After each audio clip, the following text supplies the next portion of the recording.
Arkansas has plenty of small towns. Some look beautiful, some feel quiet, and some make you wonder why this place still exists. This list is not about ghost towns. It is about towns that are still alive, but carrying something that never really left. Places where the economy collapsed, the population shrank, bloody history got buried, and time feels stuck halfway. No jump scares, no cheap ghost legends, just an unease that grows out of reality.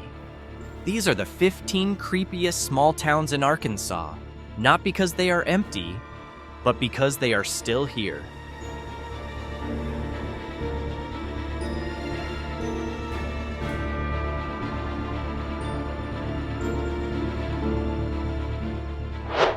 Eureka Springs often looks like a sweet vacation town. Colorful Victorian houses, dim lighting, and little shops selling crystals and spiritual souvenirs. But once night falls, the town shifts. The streets twist with no clear pattern. Narrow stair-stepped alleys appear out of nowhere, and old buildings lean like they have aged without ever truly being repaired. Its history is uncomfortable enough. The town exploded in the late 1800s as a healing destination, then collapsed when that belief faded. The Crescent Hotel, built in 1886, is known for fake medical practices that killed patients. And the strangest part is this: Eureka Springs celebrates it. Every year, they hold a zombie crawl, a festival where hundreds of people dress like the undead and flood the town's tight streets.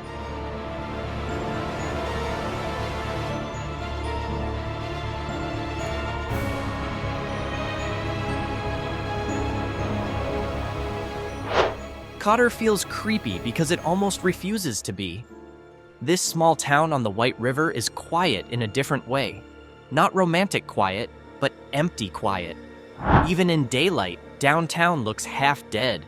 Rows of old brick buildings, shops permanently closed, and railroad tracks that seem like they have carried nothing for years except dust. Cotter once lived off the river and the rail line. When both faded, the town stopped moving. Its population is now under 1,000, and many old houses look like they are being left to age without care. After sunset, there is barely any activity, few streetlights, almost no human sound. What makes Cotter creepy is not ghost stories or weird festivals. It is a town that feels abandoned by the future. Not fully ruined, not growing either. Just surviving in a silence that has lasted too long to feel normal.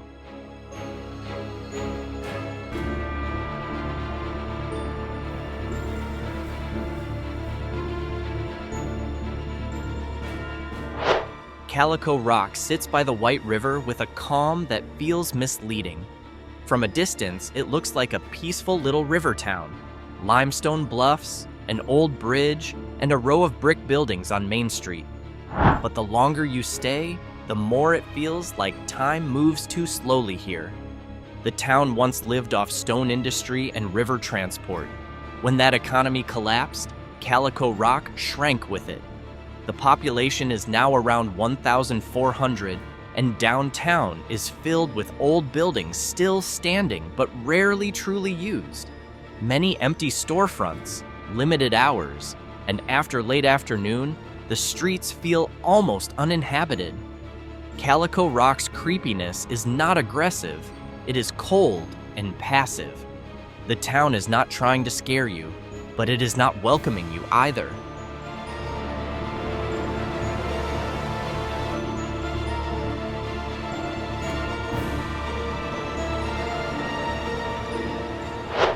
If Calico Rock feels like a town slowly fading, Big Flat is the next stage, a place that is barely visible anymore. Hidden deep off the main routes in the Ozark Hills, Big Flat feels like somewhere you are meant to pass by, not visit. There is no clear downtown, no sense of bustle, just scattered homes, a small church, and long roads where the silence presses in. Big Flat used to be a working farming community. Now its population is estimated at only a few hundred, with a local economy that depends almost entirely on small-scale farming and outside support. Many older buildings have collapsed or been abandoned, and night falls fast with barely any street lighting. What makes Big Flat creepy is the absence of modern life markers. Nothing is clearly wrong, and that is exactly what feels unsettling.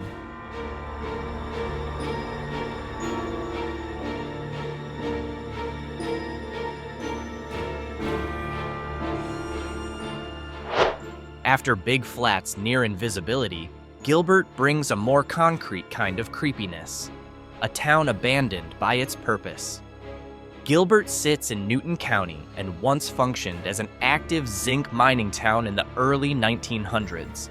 When the mines shut down, almost every reason for the town to exist disappeared with them.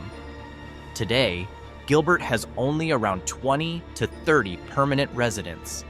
There is no school, no active store, and no town services running in any normal way.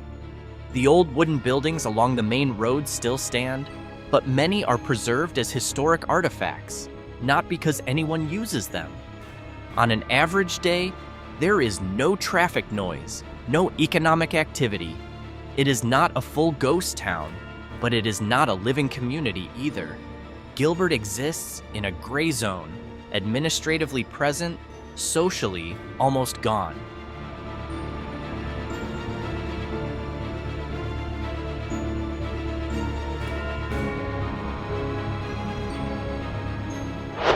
If Gilbert still holds a trace of residence, Rush is the example of a town that lived fast, then stopped completely.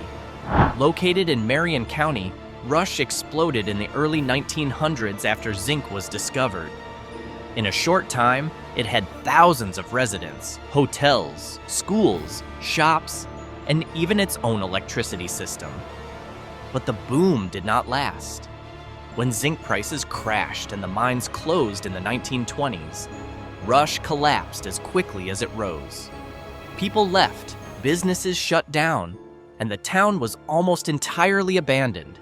Today, Rush is an official ghost town managed as a historic site, with empty buildings, house foundations, and decaying infrastructure slowly rotting in place.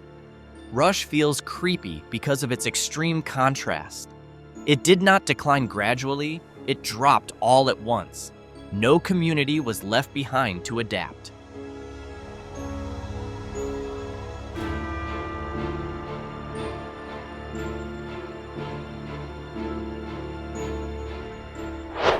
After Rush collapsed because the economy died, Monte Ne shows a different kind of creepiness, one born from failed ambition. Located near Beaver Lake, Monte Ne was built in the early 1900s as a luxury resort by William Hope Harvey, an idealistic project meant to create an exclusive Ozark destination.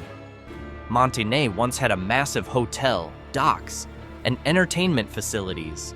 But the location was remote, access was difficult, and the project struggled financially again and again. When Harvey died, and later when Beaver Lake flooded parts of the area in the 1960s, Monte Ne lost its future completely. Today, Monte Ne has no permanent residents. What remains are concrete hotel ruins, old roads leading straight into the woods, and heavy structures slowly being taken back by nature. Monte Ne is not scary in a horror way. It is unsettling because it feels like a utopia that failed.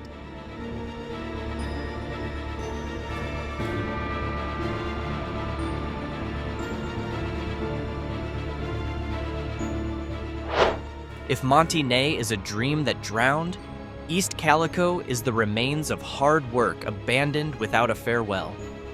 Sitting across the White River from Calico Rock, East Calico was not a residential town. It was an industrial zone in the early 1900s. This is where a cement plant and smelting facilities once stood as the backbone of the local economy. When heavy industry shut down, there was no reason to stay.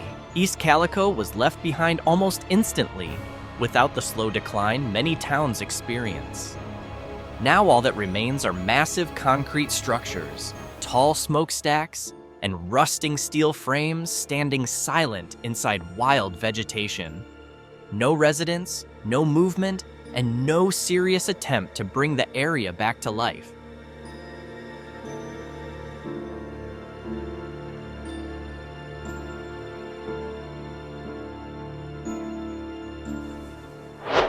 After East Calico's hollow steel skeleton, Hoxie takes us back to a town that is still alive, and that is exactly what makes it more uncomfortable. Located in Lawrence County, Hoxie is a small town where an active railroad cuts straight through the community. Trains still pass, but the life around them feels stuck. Hoxie carries a heavy history in Arkansas, tied to racial conflict and community violence. In the early 1900s, the town became the site of a mass expulsion of black residents, an event that left a deep social scar. Even today, Hoxie remains small at around 2,500 people, with a limited economy and poverty levels higher than the state average. The downtown is simple, public activity is minimal, and many old buildings remain standing without meaningful renewal.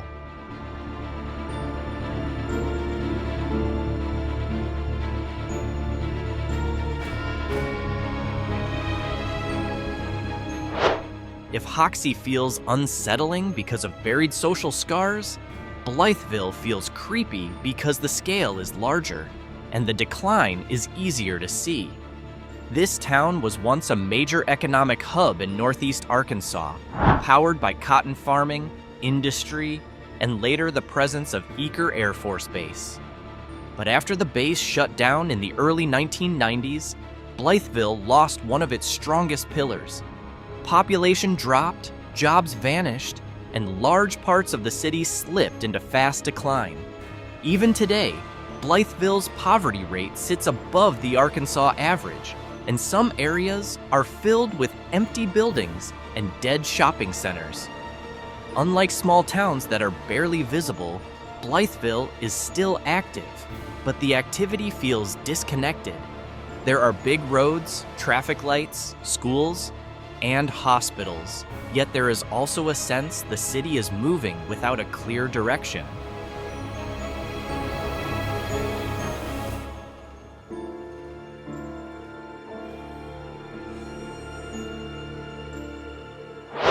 From Blytheville's half-collapsed feel, Brinkley looks more alive on the map, but not in atmosphere. Sitting at the crossroads of two major interstates, I-40 and I-55, it should feel strategic and busy. Instead, Brinkley often feels like a place people pass through without ever truly stopping. Brinkley once mattered as a transportation and trade town, but that role shrank over time. Its population is now around 3,000, with high poverty and a downtown that looks worn out. Many older commercial buildings remain standing without a clear purpose, and the economy feels flat even while traffic continues flowing on the edge of town. Brinkley is not dead, but it is a transit town that lost its own identity, and that creates a kind of hollow feeling that is hard to explain.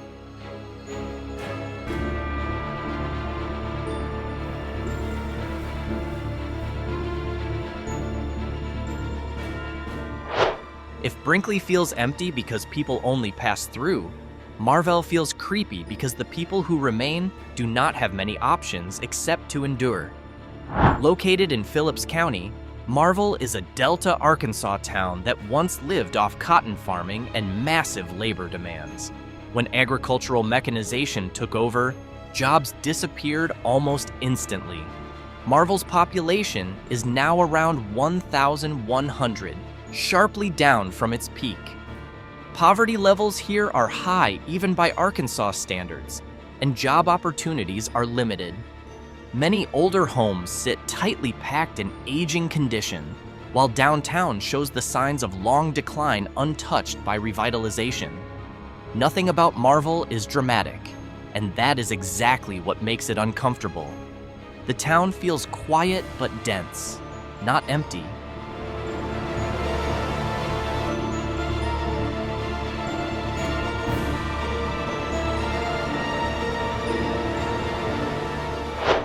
After Marvell, which feels economically trapped, Clarendon brings a much heavier kind of creepiness, because its history still hangs in the air. This small town on the White River may look calm today, but Clarendon played a major role in Arkansas's racial segregation history. In the 1950s, Clarendon became a national flashpoint during the fight over school desegregation.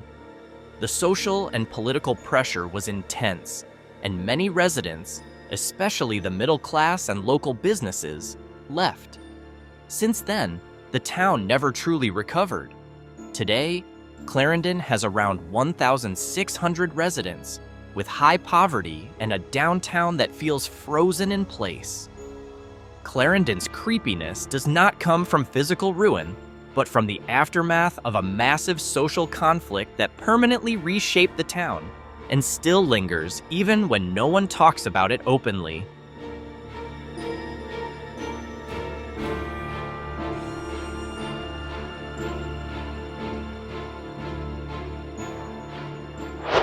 If Clarendon feels heavy because the conflict is written into history, Holly Grove feels quieter and somehow more disturbing. This small town in Monroe County was once a trading center for cotton and timber in the Arkansas Delta. But when those industries collapsed, Holly Grove declined slowly with barely any outside attention. Its population is now around 600, with extremely high poverty and job opportunities that have almost stopped developing. Many downtown buildings are empty or only half used, while older homes in residential blocks show signs of long-term neglect. There has been no major revival, no wave of newcomers. The town is not widely discussed, not viral, not rescued. It simply exists, carrying a long legacy of segregation, poverty, and continued population loss.